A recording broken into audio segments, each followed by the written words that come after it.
Hello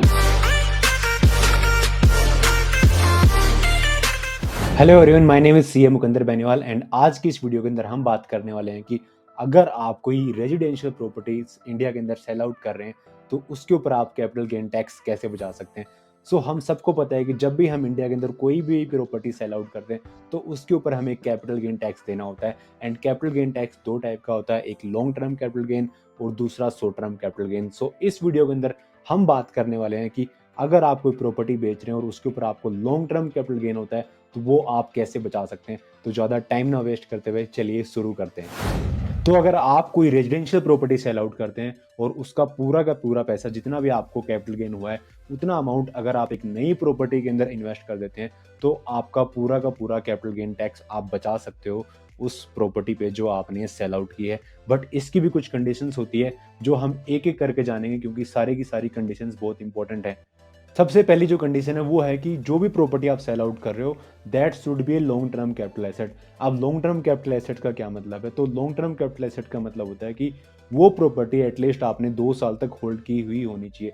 जैसे अगर आप कोई प्रॉपर्टी 2022 के अंदर सेल आउट कर रहे हो तो एटलीस्ट वो प्रॉपर्टी आपने 2020 से पहले एक्वायर की होनी चाहिए, तभी वो प्रॉपर्टी आपकी लॉन्ग टर्म कैपिटल एसेट कहलाई जाएगी और उसको बेचोगे तो आपको लॉन्ग टर्म कैपिटल गेन होएगा। एंड उस पैसे को अगर आप नए घर में इन्वेस्ट कर देते हो यानी कि नई रेजिडेंशियल प्रॉपर्टी के अंदर इन्वेस्ट कर देते हो, अब वो इन्वेस्टमेंट चाहे आप नया घर खरीद सकते हो या फिर आप नया घर कंस्ट्रक्ट कर सकते हो, बट इसकी भी कुछ टाइम लिमिट होती है जो अभी हम डिस्कस करने वाले हैं।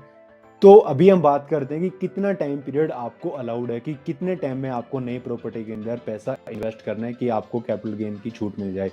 अगर आप एक नई प्रॉपर्टी परचेज कर रहे हो तो एटलीस्ट 1 साल पहले आपने पैसे को इन्वेस्ट कर दिया या फिर 1 साल पहले भी अगर आपने कोई प्रॉपर्टी खरीदी है तो वो प्रॉपर्टी के साथ आप अपना कैपिटल गेन को एडजस्ट कर सकते हो। And 2 years after date of such transfer यानी कि 2 साल तक आप एक नई प्रॉपर्टी खरीद सकते हो। अगर आप नया घर कंस्ट्रक्ट करने जा रहे हो उस पैसे से, घर कंस्ट्रक्ट करने में काफ़ी टाइम लग जाता है, तो इस केस में आपको 3 साल अलाउड किए गए कि 3 साल में आपका घर बन के बिल्कुल तैयार हो जाना चाहिए। अब हम बात करते हैं कि कितने अमाउंट की आपको एग्जम्पशन मिलेगी, जितने अमाउंट का आपको कैपिटल गेन हुआ है उतने पूरे अमाउंट की मिल जाएगी या फिर किसी कम अमाउंट की मिलने वाली है। आपको कैपिटल गेन की एग्जम्पशन मिलेगी जितना अमाउंट आप नई प्रॉपर्टी के अंदर इन्वेस्ट करते हो या फिर आपको जितना कैपिटल गेन हुआ है उन दोनों में से जो भी कम होगा। एक एग्जांपल से समझते हैं, जैसे आपने कोई 5 करोड़ की प्रॉपर्टी सेल आउट की जिसकी कॉस्ट ऑफ एक्विजिशन थी 3 करोड़, यानी कि आपको 2 करोड़ रुपए का लॉन्ग टर्म कैपिटल गेन हुआ है। अगर आप 1.5 करोड़ रुपए ही नई प्रॉपर्टी के अंदर इन्वेस्ट करते हो तो आपको सिर्फ 1.5 करोड़ की ही एग्जम्पशन मिलेगी, बाकी जो 50 लाख रुपए मिल गया उसके ऊपर आपको टैक्स भरना पड़ेगा। अब बात करते हैं क्या ये एग्जम्पशन सबको मिलेगी, किसी प्राइवेट लिमिटेड कंपनी को भी, किसी पार्टनरशिप फर्म को भी। ये एग्जम्पशन सिर्फ मिलेगी इंडिविजुअल और एचयूएफ, यानी अगर कोई प्रॉपर्टी इंडिविजुअल और एचयूएफ के नाम पे है उन्हें ही ये एग्जम्पशन मिलेगी, उसके अलावा और किसी को नहीं मिलेगी।